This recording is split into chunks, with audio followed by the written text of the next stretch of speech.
Hey guys, and welcome back to my channel. If you're new here, welcome. So today's video, we're going to talk about Virgin Voyages, all things Virgin Voyages. So are you ready to go on an adult only cruise?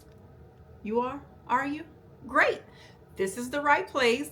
We're going to get into it. We're going to talk about it. So if this is your first time going on a cruise with Virgin, you are definitely in the right spot. So I'm just going to give you guys some tips, some information about cruising on Virgin, what you need to have, so you'll be prepared for your cruise and you won't have any questions, okay? And you can just focus on the adult fun that you will have. Okay, so we're gonna get started and we're gonna talk travel documents. So travel documents, basically for Virgin Voyages, they used to require for you to have a passport, but they do not require it now. It is encouraged, yes, to have a passport to sail, but if you don't have it, it's okay.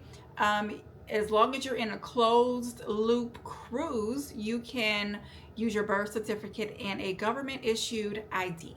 So as long as you have either or, you are good to go. Okay, so your pre-voyage policies. Now this is just something for your FYI. Okay, so let's say you are ready to go on your cruise, you've booked it, right? And then something happens, like you have to cancel, you have an emergency, and you need to cancel your voyage.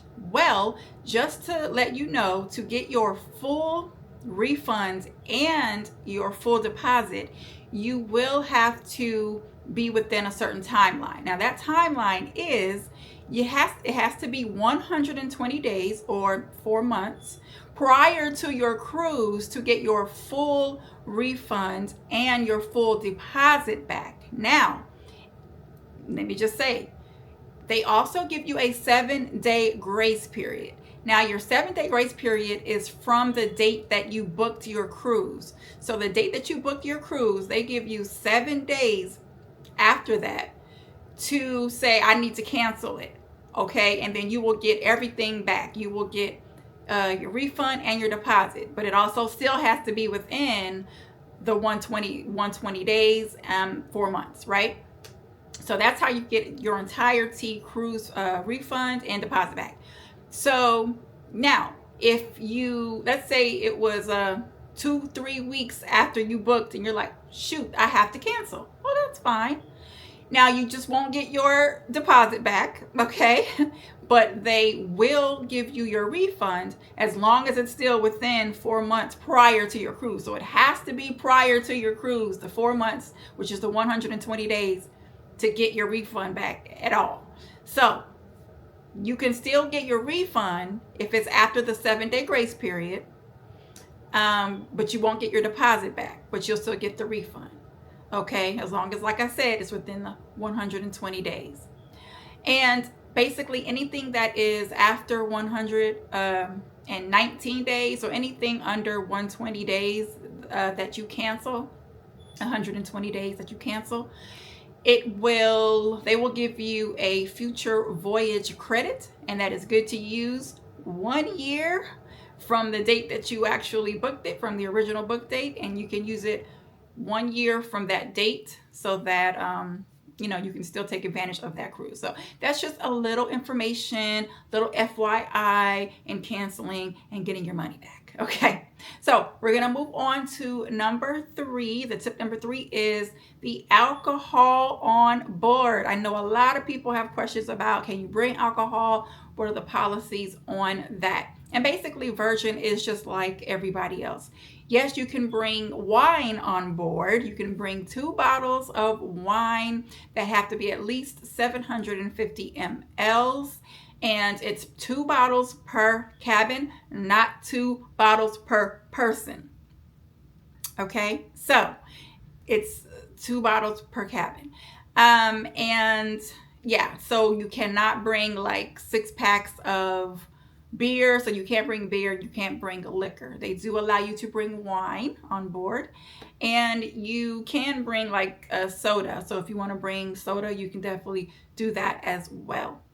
Okay, so moving on, we're going to move on to the minimum age. So yes, this is an adult only cruise, right? So what is the minimum age for someone to cruise with Virgin? Well, that would be 18. So 18 years old is the minimum age for any adult to cruise with Virgin Voyages.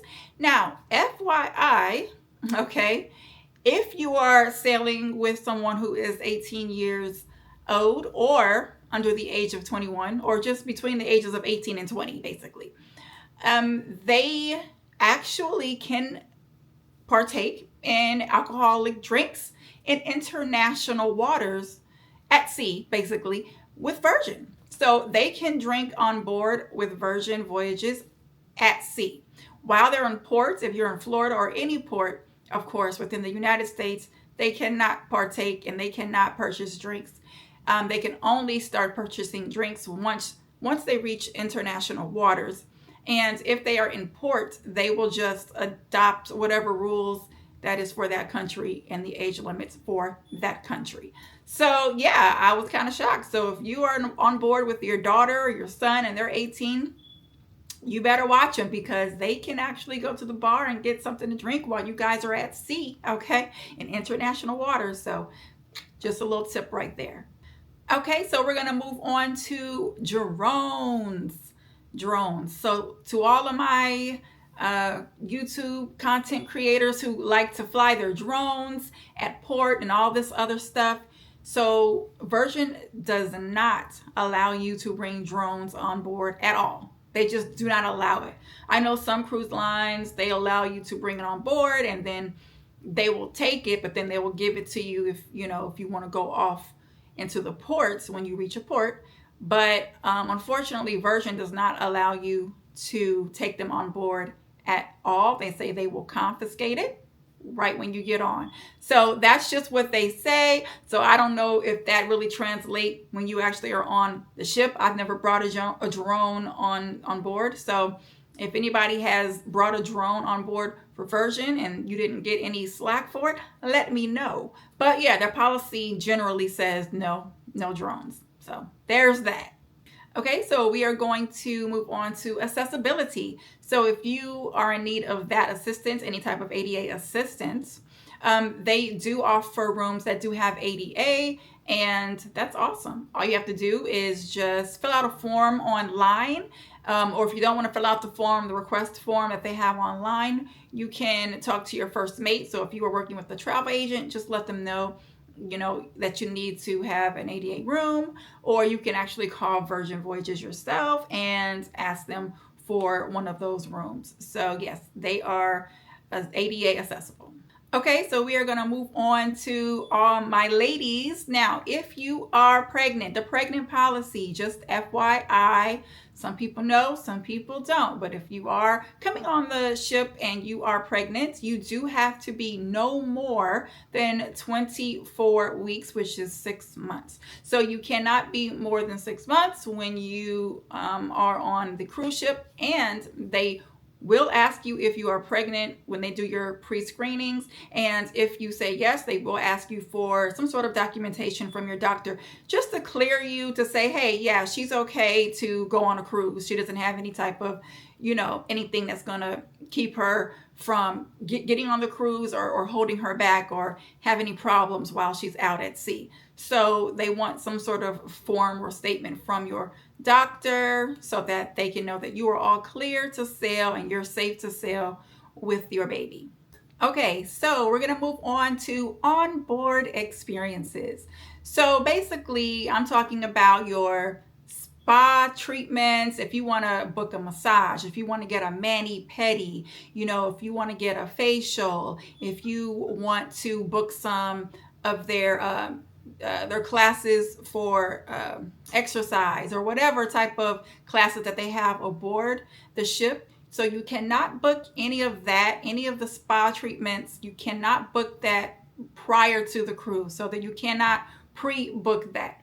So you have to wait till you get on board to book anything in the spa or any of their fitness classes that they offer. You have to book that on board. So I would say once you get on board, get on the app and start booking, because I know some classes really book up. Like I think it's I forgot what it's called, but it's like something with the aerial, some sort of aerial thing that you are swinging in the air, and some sort of fitness. I forgot, but that class fills up, and it's really hard to get if you aren't booking it ASAP, basically. So definitely you have to wait to book for that. Now for dining, okay, dining experiences, you can book your dining, guys, 45 days prior to the cruise.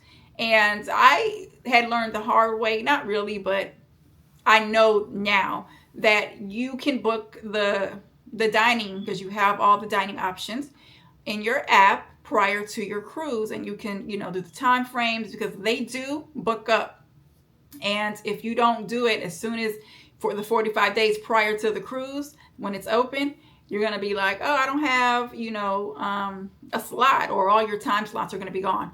Also, for the mega rock stars or people who are in suites, theirs actually opens up 60 days. So you get a good 60 days prior to sailing before you can actually book. So you have a bit more time to get all your stuff together.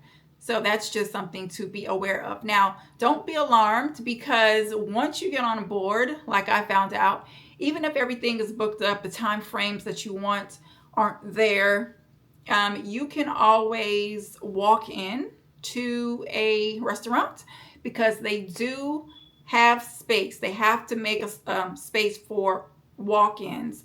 Okay, so there may be space if you wanted to come and check. Just always check. Go and ask, go into Extraversion and say, hey, I don't have a reservation, but I would like to dine. And they'll check and see if they can fit you in, and they'll let you know. So yeah, that was just a little tidbit of information. So definitely, if you're a planner, definitely once the 45 days is open prior to the cruise, get on it and book your reservations.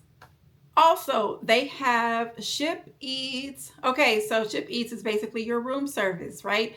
So room service, I do like the room service on Virgin, and it's basically a $7 fee for the delivery charge, and then you can basically order whatever you want and they'll bring it all to you. Okay, now if you are, of course, staying in a suite, or if you're a rock star, you get that fee waived, so there is no service charge. It's completely free. And now we're going to move on to the Galley. So I know people have questions about the Galley, like what is it? What is the Galley? So like I always say, it's basically a food court, and they have several restaurants within that area, and you can go to either one of those restaurants and eat the food. Now, when you sit down, but they do service you, so you can sit down, and there's a menu at one of the tables, and a server will come and they will take your order, and they will go and get the food for you. And some places you can always get up and get your own food, or you can just have the waiter get your food. It's up to you. Also, one of the restaurants in the Galley, which is called Diner and Dash, that's 24 hours. So if that's your late night food, so if you don't have anything to eat, you're like, I'm hungry, it's 12 a.m., you can always go into Diner and Dash, and they might have they have like a small portion, of course, of food for you to choose from. Just something to eat, really late at night, but it's still an option. Okay, so we're going to move on to the bar tab. I know a lot of people have questions regarding the bar tab. So the bar tab is basically what it is. You purchase the bar tab. You can purchase it all the way up to 24 hours prior to the sailing. So you cannot purchase the bar tab while you're on the ship. So if you want the bar tab, you need to purchase it 24 hours prior to your sailing, or you will not have the option for the bar tab. But the bar tab is basically a set amount of money that you prepay for drinks. And a lot of times, if you pay a certain amount, Virgin will give you an additional amount. So like if you buy $300 worth of bar tab, they might tack on additional 50. Okay, so it all just depends. Sometimes there's specials, sometimes there's more. So it just depends on how much you spend on the bar tab. Now, bar tab can only be used for alcoholic drinks, premium drinks, and not just premium drinks, but they also can be used for smoothies. It can be used for wine, beer. It can be used for soft drinks. So the bar tab is basically anything for your drinks. Yeah, not just liquor, but yeah, you can use it for other things like that. Smoothies, I don't know if I said that, but yeah. But bar tab, you can only use for drinks. You can't use bar tab to purchase anything else, because sometimes people do they do get them confused with sailor loot, which is basically cruise credit. Okay, you cannot, those are two different things. Bar tab, sailor loot, two different things. Bar tab is just for alcoholic drinks and other type of non-alcoholic drinks. Sailor loot is credit, so you can use that for anything else like shops or whatever, but they're two different things. So yeah, but definitely buy the bar tab prior to your sailing. You cannot purchase the bar tab on board the ship. So make sure if you want a bar tab, you go ahead and you prepay it 24 hours prior to the cruise, at least. And also with the bar tab, just to let you guys know, it is non-refundable and it is non-transferable. So it's use it or lose it, and you better use it. Okay, you better use it or you're gonna lose it. So if you have to buy her a drink, him a drink, have a drink party at the bar, do what you got to do, because if you leave $100 on your bar tab, baby, Virgin Voyages is just gonna take it and say thank you, bye. So yeah, definitely try to use up all of your bar tab if you can. And guys, that's pretty much it for this video. I'm gonna do a whole nother video, part 2, of some more tips, so definitely stay tuned for that. I didn't want to overwhelm you guys on your first voyage, but definitely check out my next video. I'm gonna have even more tips for you. So thank you guys for watching, and make sure you give me a like, comment, and subscribe if you want. Okay, and I will see you guys in my next video. Bye.